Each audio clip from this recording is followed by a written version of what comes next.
Hey, welcome back everyone to Headspace and Timing. Tor here. Brian? We're going to do a quick overview of some two-gun stuff. Both Brian and I have competed in at least one two-gun by now. I think you've done two. Yep. I've done a single run and gun event. A whole lot of fun. I mean, that's probably more fun than anything else that I've done is the run and gun stuff. Absolutely. It's like a 10K or a 5K with guns. Yep. Obstacle courses included.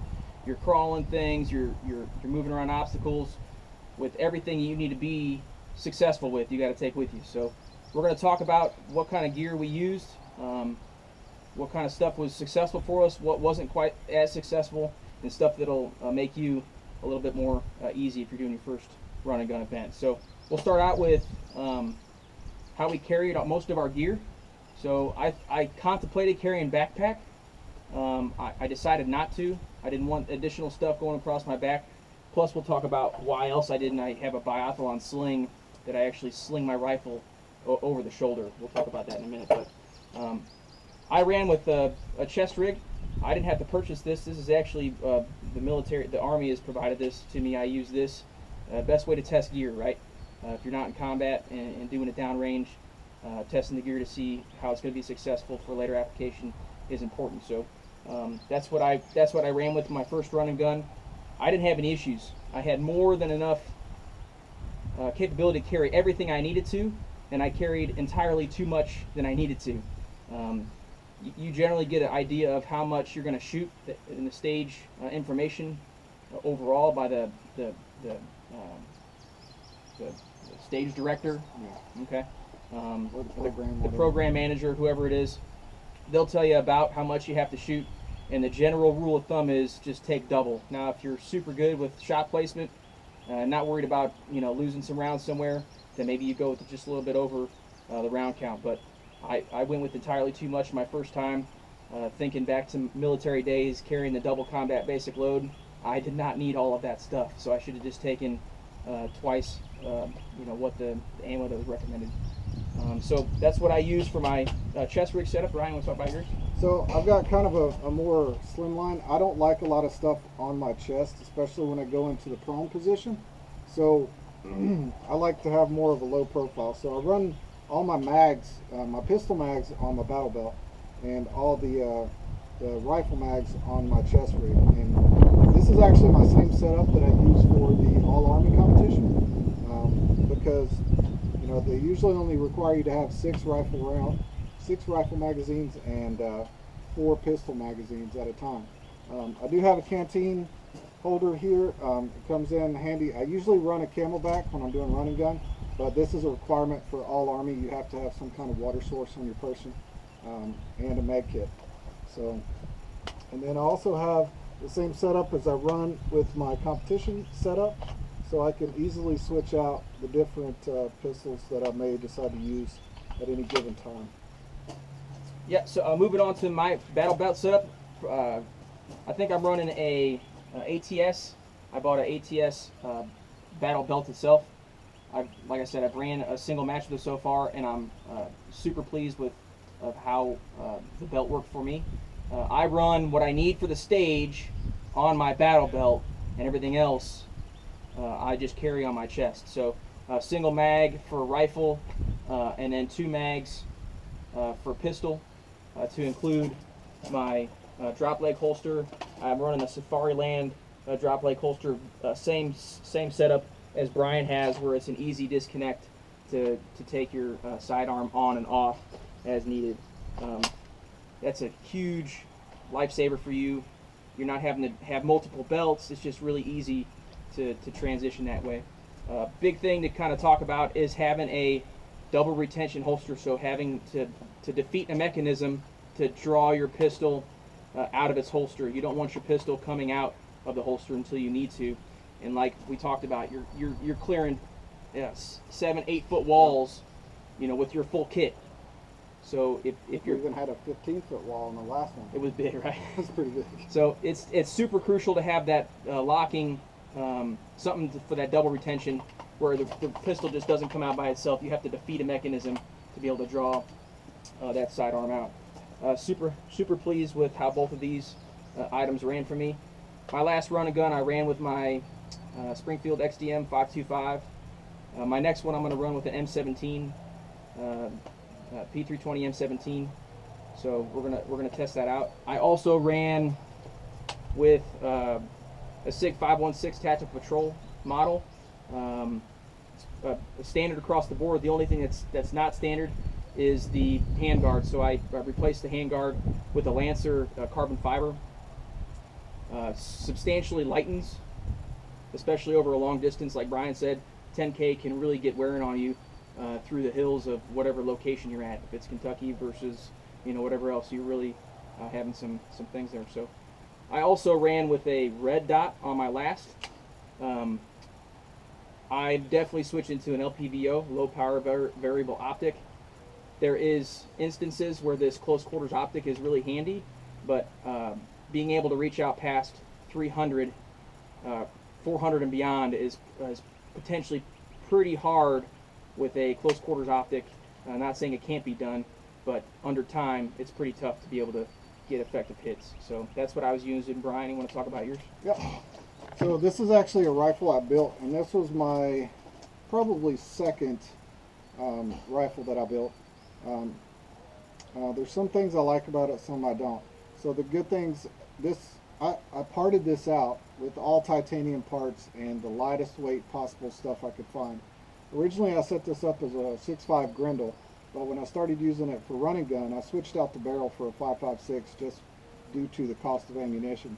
And this is an AIM surplus barrel, and it has been phenomenal.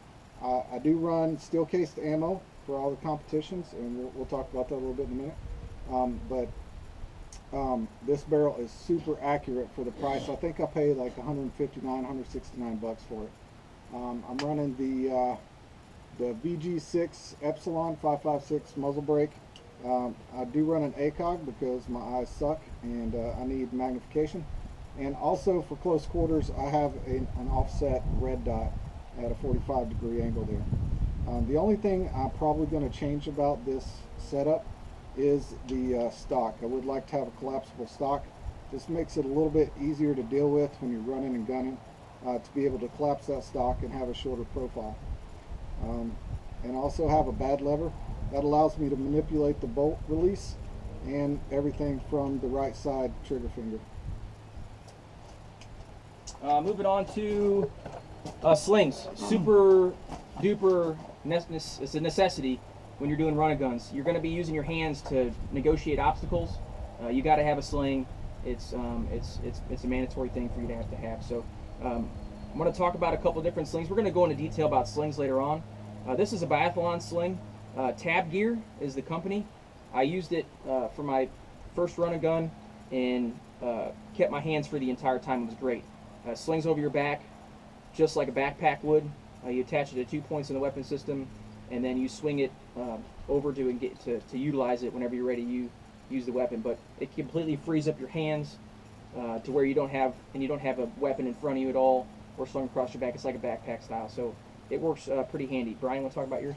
Yeah. So this is the sling that I use. This is actually Tor's, but mine's the same thing. It's a Magpul sling, and the good thing about it's got a super quick release tightening and loosening system here.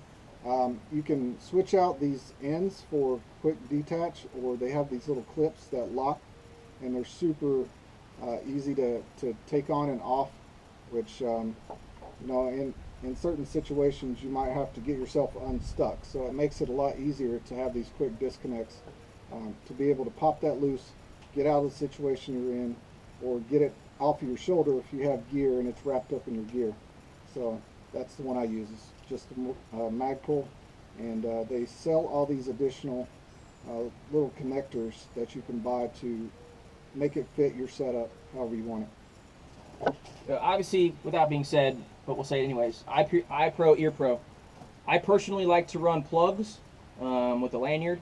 It attaches to my gear so it doesn't come off, and I run them, and I pretty much keep them in the entire time. I never mess with them, never pull them out. One of the main reasons I use plugs as opposed to muffs is when you're shooting rifle, if your muffs are oversized, or really when you're trying to shoot rifle quickly, sometimes you'll come up with the rifle to engage a target and it'll bump your muff, and now you're you're not getting that ear protection that you need. So I like to run actual inserted plugs for ear pro. I carry 2 iPro with me when I shoot run a gun. Anyone's ever heard the term one is none? I carry a dark pair that I usually wear, right? And then I carry a backup, a clear pair in the event that something happened. I can't see through them. I have another backup pair that's inside of a shell that I keep in my pocket as I transition and kind of move through. Especially if you're shooting in low light conditions, a clear pair versus sunnies is super important. Since I was shooting with a CCO, I made myself an arm caddy that has some of my standard holds for what I need to engage targets at. So this is just a simple arc caddy that you can get, and then you do some data analysis on what you need to do to be successful per your ballistic data for your weapon system. What different holds you need to have to effectively hit the target at the 500 yards, and where you need to hold on that target. To include, this is just a standard arm caddy that you see football players wear.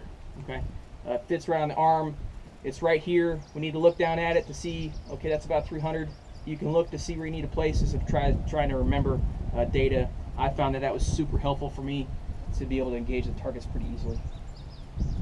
What else we got, Brian? Talk about magazines real quick. Yep. So I have a couple different magazines that I've tried out.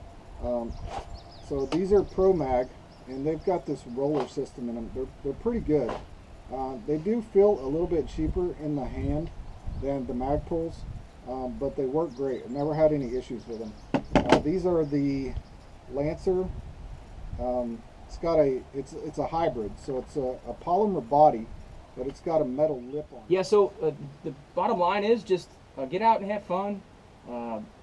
Let us know if you have any questions. If we missed something here, let us know. If you're looking for something, maybe you have another question about something, let us know in the comments so we can answer those things. I wish I had some more answers to questions that I had.